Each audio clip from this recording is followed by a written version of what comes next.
Okay, here with Gene Meyer. Gene, you're a longtime writer with the Washington Post, an author. You have several books with you today. The first time I met you, you interviewed me in 1991 for a front page story in the Washington Post on my newspaper, St. Mary's Today. Now I get to interview you. Okay. Gene, we're here at historic Sotterley Plantation in Hollywood, Maryland. We're here on the banks of the Patuxent River, which we can give you a little glance at here. And this plantation had a slave house. You're sitting in front of the slave house, which this exposure here gives you a little bit bigger picture of it. It's a small building. They called it the slave quarters. And you've included in your book, your new book called Five for Freedom, the 5 African American soldiers of John Brown's army. So we talk about the importance of this setting that you're in and how that figures in a little bit into your book and about the book itself. Sure. Well, first, I'm very happy to be here with my longtime friend, Ken Rossignol, a great journalist, a great fighter for the First Amendment, and just it's been a pleasure knowing you all these years, and you know, making your career with that front page story back in 1991. Well, Sotterley Plantation was one of the largest plantations in tidewater, and it was one of 34 entry points for slaves coming from the Middle Passage. And over the decades and over time, the owners of this plantation enslaved over 100 people. In 1860, the St. Mary's County, where we are now, had a population of about 15,000, 40% of whom were enslaved, by 871 owners. And the owners of Sotterley were among the enslavers. And the whole economy rested on slave labor. It was a tobacco economy for a long time. And Maryland was a border state, but it was a slave state, and particularly in the southern Maryland and St. Mary's County and the other 3 or 4 counties of southern Maryland were very much akin to the Deep South, and where slavery was the basis for the economy. And the book, Five for Freedom, the African American Soldiers in John Brown's Army, is linked to this history because the raid that John Brown did on Harpers Ferry in 1859 with 18 people, 5 of whom were African American, was an attempt, some thought a futile attempt, to incite a slave insurrection. Harpers Ferry was the site of a federal arsenal, and he hoped to basically to abolish slavery. The idea was to incite the slaves from the area, and then they were going to run off into the nearby Appalachian Mountains, and they were going to wage a guerrilla warfare on the plantations in the Shenandoah Valley, and the whole system would crumble. Of course, that didn't happen, but it was the spark that led a year and a half later to the Civil War. The insurrection was ended by 90 Marines after 36 hours, led by then Colonel Robert E. Lee, who would become the Confederate general. And the whole system of slavery was very much part of life here in southern Maryland, St. Mary's County. And you know, in 1860, the election of 1860, Abraham Lincoln received, I'm told, 1 vote in St. Mary's County. In the entire state, he received a couple of thousand out of about 90,000 cast. Can you back up to the War of 1812? Tell us what happened affecting Sotterley at that time. Sure. In the War of 1812, it was actually in 1814 that a British fleet sailed up the Patuxent River, and they would land at Benedict in Charles County. From there, they would march to Bladensburg, the Battle of Bladensburg, defeat the American forces, and they would proceed to Washington and burn the White House. So when they passed by here, it was an opportunity for enslaved people at Sotterley to flee for freedom, and about 50 of them did. Many of them joined with the British armies and Navy to fight against the American patriots at that time. So that had an impact on the economy of Sotterley Plantation. Those that left in 1814, but the Sotterley continued on as a plantation until 1864, correct? That is correct. And 1864 was the year that Maryland adopted a new constitution that abolished slavery in the state. That was prior to the Emancipation, prior to the 13th Amendment. The Emancipation Proclamation applied only to states that were no longer part of the Union. Maryland did not secede, although in this part of the state there was very strong secessionist sentiment, and many of the white men here had joined the Confederate Army. When you worked on this book, you had the benefit of much of the research and experience you had as a journalist over the years, but particularly with this book, how many states did you visit for this book, preparing for it? Well, states, and also what was known as Canada West in Ontario, east of Detroit. One of the 5 men who was actually from southeastern Pennsylvania, although his roots were in Virginia, had gone to Canada West at Chatham, which was a center of Afro-Canadian population prior to the Civil War, after the Fugitive Slave Act in 1850. And so there was that. I went to Chatham, and of course I went to Virginia and West Virginia. And did you go to the Eastern Shore? That's a state. Well, not for this book, but I went as far as a little town in Utah, because one of the 5 Dangerfield Harriet Newby, one of their descendants, Ashton Robinson III, lived in this little town of Cannonville, Utah. I mean, way off the grid. They actually lived 2 miles outside of town. And he had actually didn't know his ancestry. He grew up thinking that he was white, Caucasian, and that he had no African American history.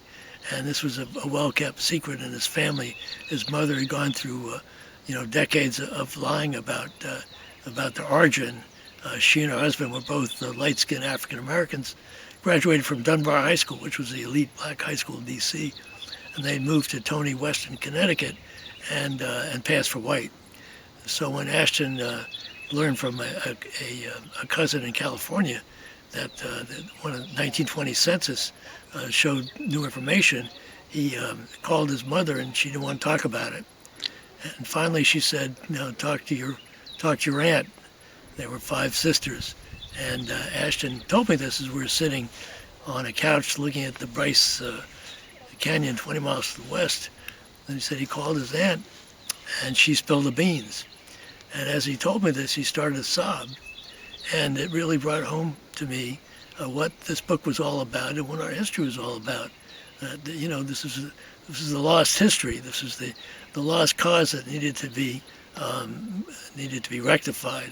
So that was very much my motivation for telling that story and other stories here in Southern Maryland as well. Did any of these families know anything about their pre-slavery history of their families?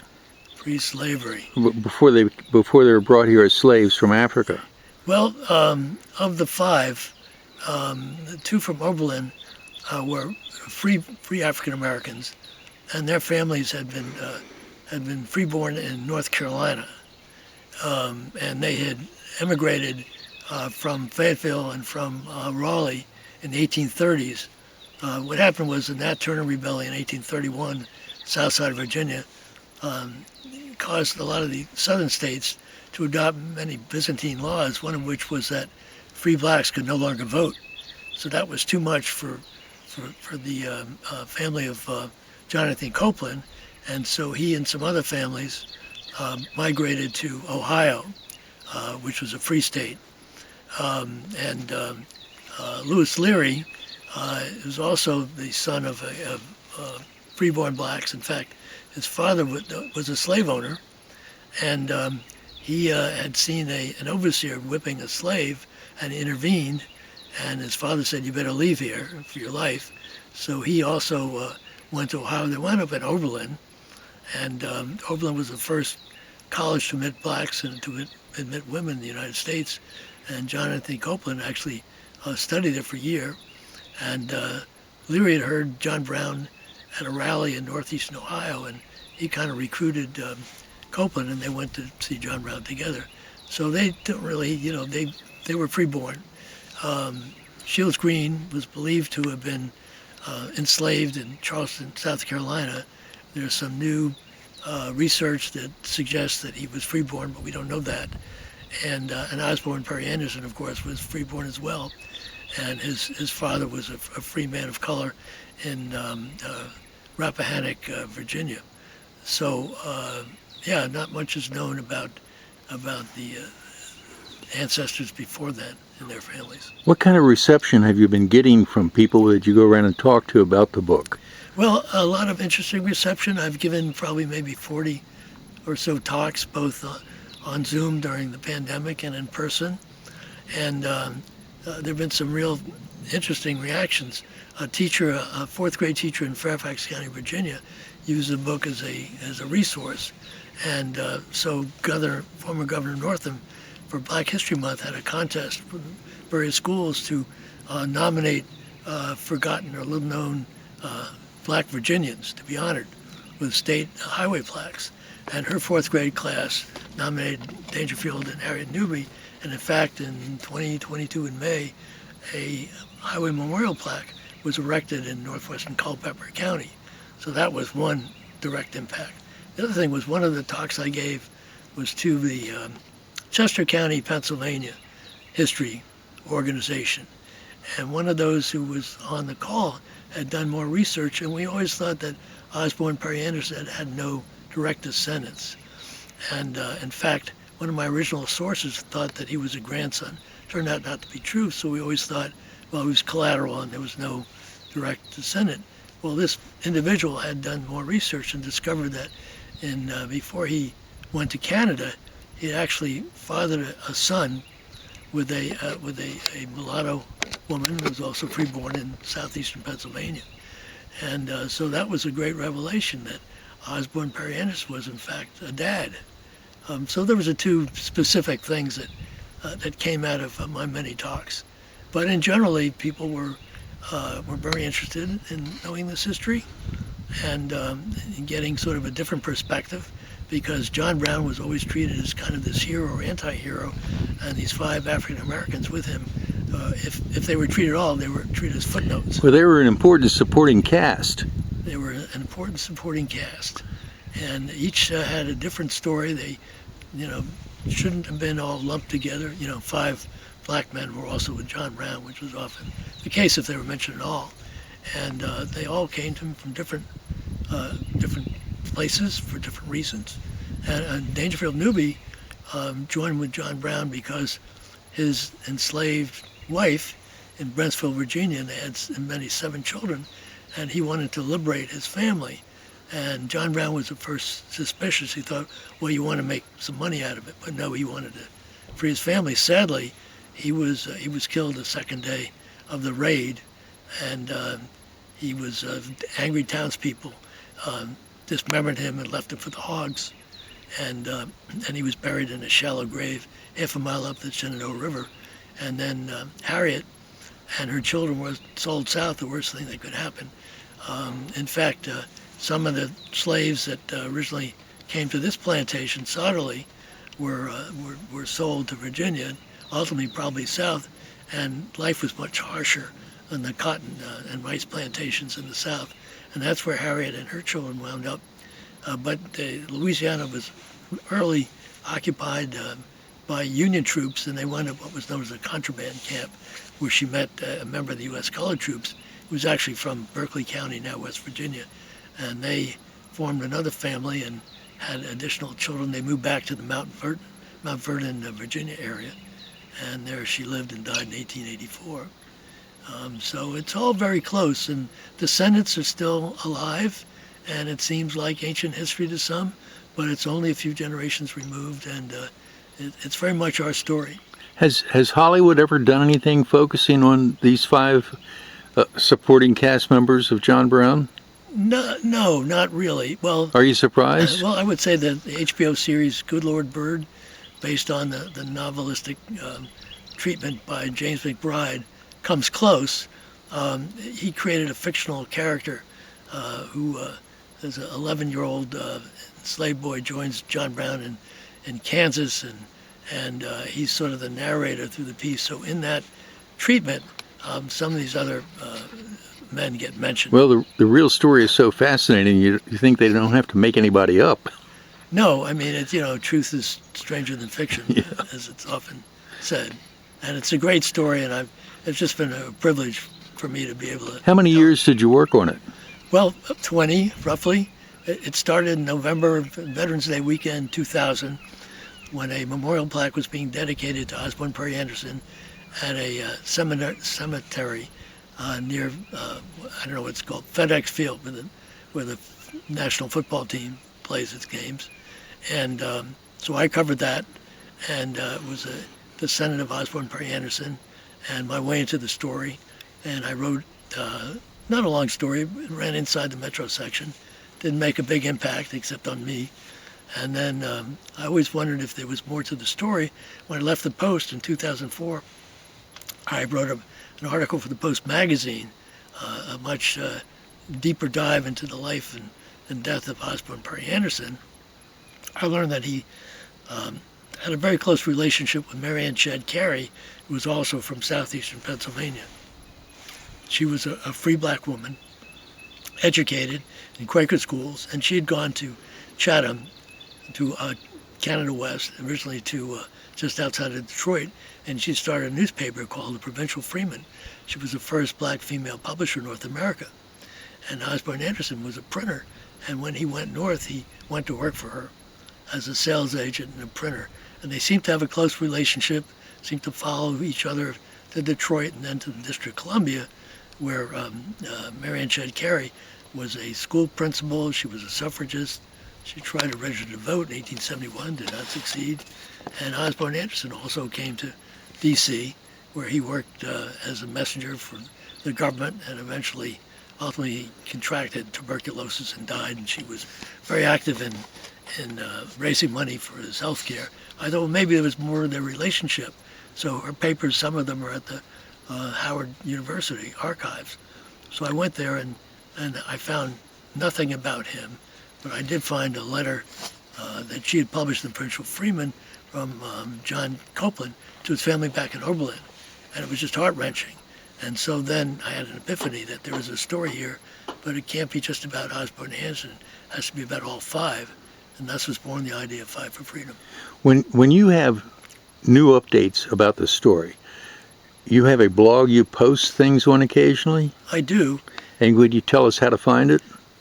Absolutely, yeah. You go to EUGENEMeyer.com, and I blog infrequently, maybe about once a month. I don't want to overwhelm people. Substack is just all the rage now, and people are posting, 5 times a week, and so many Substacks, so little time. So I try to be judicious, and I do, on the occasion, particularly anniversaries of events in 5 for Freedom, I do recall them, and I try to relate them to our own current time. And can people sign up on your reader list there? Yes, there is a way to sign up. Okay. And you can also unsubscribe.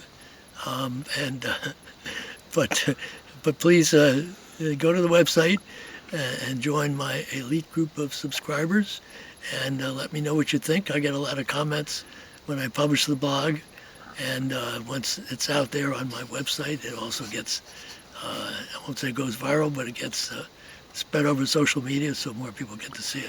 And what other writing and editing do you do?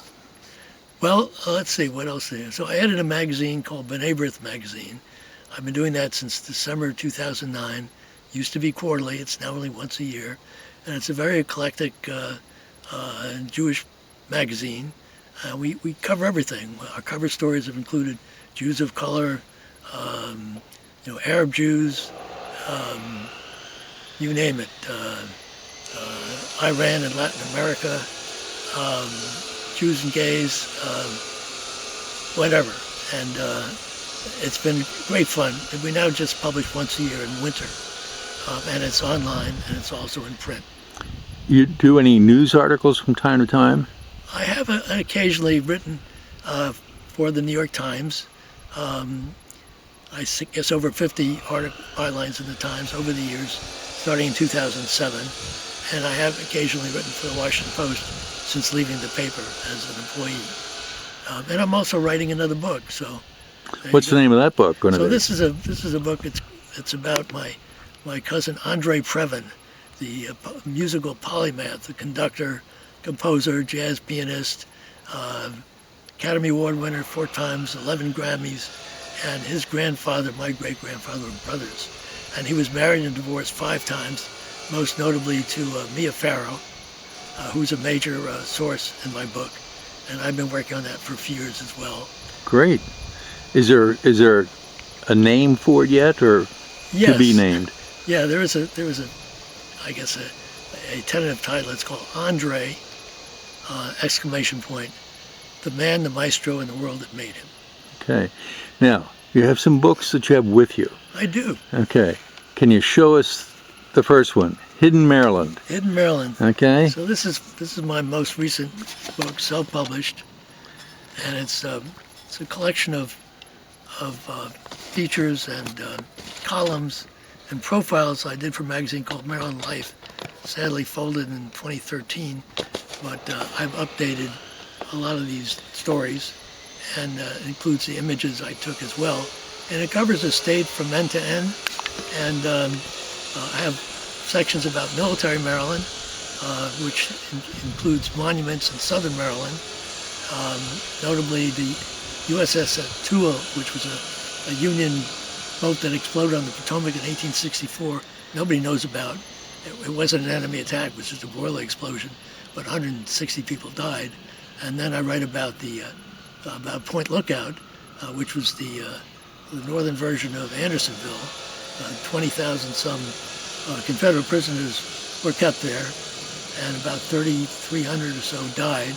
And there was a monument erected, sort of the southern tip of St. Mary's County, to those who died there. And there was a controversy because being on federal land, the Confederate flag was not welcome there. So a group of descendants of Confederate veterans established their own park nearby. And that's fairly recent. And so I write about that. And Point Lookout was also the hoped-for destination of Confederate forces when Juba Early defeated the Union forces at Monocacy. They hoped that other Confederate forces would go to Point Lookout and liberate all the prisoners there, and that just didn't happen. But they put Fort Lincoln under siege at D.C., and that's the only time an American president has come under enemy fire. Isn't that correct? When Lincoln went there? Abraham Lincoln went up there to observe firsthand, and famously, whether true or not, that Oliver Wendell Holmes, then a young captain, later Supreme Court Justice, said to Lincoln, "Sit down, you fool, you'll be shot." And he wasn't shot, and the remnants of what they fought was... Well, he wasn't shot yet. Wasn't shot yet. So the remnants were sort of rebuilt by the Civilian Conservation Corps in the 1930s, and every year in July, there's an observance and a commemoration of the Battle of Fort Stevens. And up the road a little bit on Georgia Avenue is Battleground Cemetery, where are buried the remains of some 50 or 60 Union soldiers who died. And further up Georgia Avenue, 17 Confederate fatalities that day were buried at Grace Episcopal Church, and for a long time there was a little memorial to them. But in the reaction to George Floyd and in recent years, it was taken down, so it no longer exists. Even the pedestal was removed. But every year, somebody anonymously would place flowers on this memorial. So part of our history. Out of sight, out of mind, but not entirely. How about the other books you have with you today? Well, Fight for Freedom. Well, of course. yes, we need to get a good shot of that one. Oh, We yeah. talked about it a lot. Now we get to see the book. You do. Okay, and this is available worldwide on Amazon. On Amazon or Okay. or bookstore.org or Barnes and Noble or wherever you get wherever you like to buy your books from. Okay, it's in Kindle. It's in Kindle, and there's also an audiobook. It's in Audible. Yeah, and also Hidden Maryland is also an audiobook, Okay. and it's in paperback and on Kindle. All right. How about your coffee table book? My coffee table book. It's called Chesapeake Country. It was Pretty first, snazzy, huh? yeah, pretty snazzy. And in fact, this is Skipjack picture on the cover. It was first published in 1990 by Abby. Okay, Gene, how many copies do you think you sold of that book? So Chesapeake Country, the first 5 printings sold about 32,000 copies, Wow. and the last one was 2,000. And then it was a question of, can we get the rights back? Can we get another publisher? And Abbeville decided, well, let's do a second edition, kind of a 25th anniversary edition. So in 2015, with a new introduction focusing on the effects of climate change on the bay, what's been called the classic Chesapeake Country book was published in March 2015, and it sold about 1,000 copies, continues to sell pretty well. And it was a great privilege to write the book. The section about plantations, including Sotterley, and about the landings, and about the watermen, and about the towns. And so it was great fun, and I'm proud of it. And people seem to... How much did you travel to do that book? There are 9 counties surrounding the bay. Did you go to all of them? Well, one time or another, not necessarily for this book, but certainly over my career, I'm in every county in the state. How many crab houses did you eat in? Oh, countless. Who makes the best crab cakes in Maryland? Well, I always say, don't buy a crab cake west of Frederick. All right, who makes the best oyster stew? Oyster stew, well, somewhere down here in southern Maryland probably, but also on Eastern Shore. I used to like to get oyster stew on Tillman Island, one of the places. Okay. All right, you got one more book with you we haven't talked about. All right.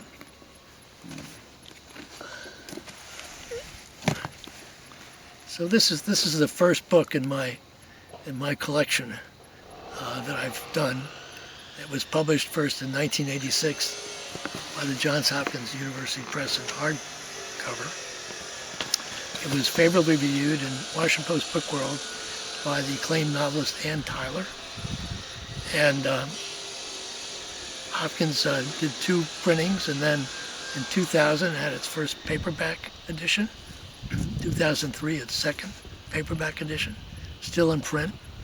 And it was indeed a labor of love. It was sort of based on 25 years of my roving around the state of Maryland from Chesapeake to Appalachia and finding interesting people and kind of out-of-the-way places that, are forgotten off the beaten path. And I think it's still got a lot to share with readers who are interested in the state that's been called American miniature, not for for a reason. In fact, Hidden Maryland, the subtitle is "In Search of American Miniature," and that's how I regard Maryland. It's the 9th smallest state in terms of size, but it has everything. It has the Appalachian Mountains. It's got the Eastern Shore. It's got Chesapeake Bay. It has the urban north, the plantation south. It's got the suburbs. It's all here, and it's quirky. And so I try to capture the quirky along with the less quirky. Now, you don't need too much encouragement to talk, but is there something you want to talk about that I haven't asked you about? Well, that's a good question. I mean, I love being out and about. When I was doing this for the Post and then for Maryland Life magazine, I would just love driving out into the country. And so the magic happened when you hit the D.C. line? well, I was always going against the traffic. Right. You know, I lived in D.C. for many years and then moved to Maryland in 1996.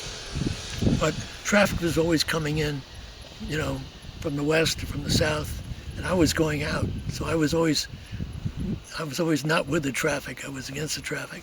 But I'd get out there on the roads and I'd have some of my most inspirational thoughts as I was driving and acting like I was my own boss, even though I was an employee. Now, didn't you write about one of those Watergate judges? One of those Watergate judges. Well, I had a little bit of Watergate. You know, I didn't write about Judge Sirica, but you know, I'm good friends with Bob Woodward and Carl Bernstein, and still am pretty good friends with Bob Woodward. I haven't seen Carl in a few years, but yeah, a little piece of Watergate, kind of on the periphery. I was not a central player in the Watergate coverage. What piece did you get connected to? In terms of Watergate? Mm-hmm. Well, I mean, there was Maurice Stans made a contribution. There was a connection with the ITT that was of dubious nature. ITT was International Telephone and Telegraph? Right. And I did an op-ed for the Washington Post about that. It just occurred to me this morning because the Jaguars have all been dismissed by the new president, and I wrote about Cali back in the early '70s when his case he was the leader of the My Lai massacre in Vietnam, and his case came before the Court of Military Appeals, which I was covering along with a bunch of other courts. One of my greatest times was covering the courts in D.C. They were scattered in 7 buildings, and I just had a great time doing that. The Court of Military Appeals was just across the street, and it was seldom in the news, but Cali did come up in that instance. And of course, that was a case where you really needed some kind of, defined rules of warfare that didn't exceed the bounds of what was permitted, and he ran afoul of that. Do you remember covering the John Thanos trial, the serial killer in Maryland? He was sentenced right in this county by Judge Kamenetz, as a matter of fact. I do not remember that. I covered, there was a Stephanie Roper murder and that murder took place here. And the brutal rape and robbery. Right, it was very brutal, and the trial was held in Towson, and I drove every day to Towson. And her mother, Roberta Roper, as a result of that, founded a crime victims organization. And they're active right in this session of the General Assembly, trying to keep rights for the crime victims. They're trying to erode them away by the people in the General Assembly that are more concerned about the criminals. And I just get press releases last week from them. And so it's been a great organization to advance victims' rights, not only in Maryland but across the country, all because of that one woman and her husband, Roberta Roper, working to prevent happening to others what happened to them. Yeah, that was I mean, all crimes and murders are terrible, but that was particularly heinous.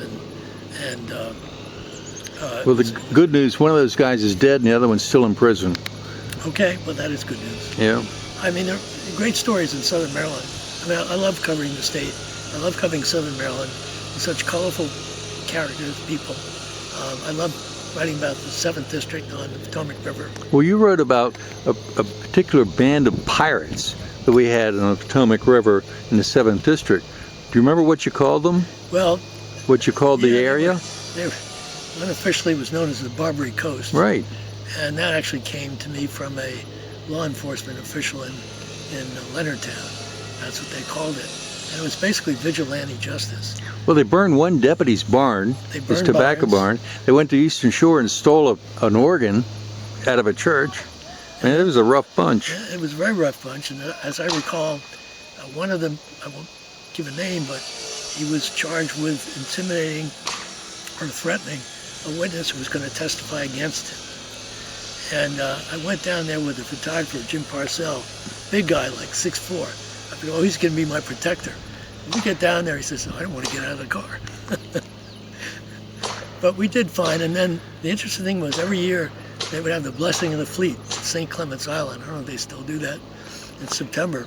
So I went down there and covered it, and they were all wearing caps that said Barbary Coast. So I took that as kind of a, confirmation our story was right on. Oh, we did. Okay. Well, Gene, thank you for joining me here today at the historic Sotterley Plantation. This is Ken Rossignol with Gene Meyer. Pick up his books at 5 for Freedom. You want to hold that one up again? That's the main one we were talking about today. And there were slaves here that lived in this cabin right behind Gene Meyer and on this plantation. All right, I'm Ken Rossignol with the Chesapeake Today, and thank you for joining us. Thank you so much.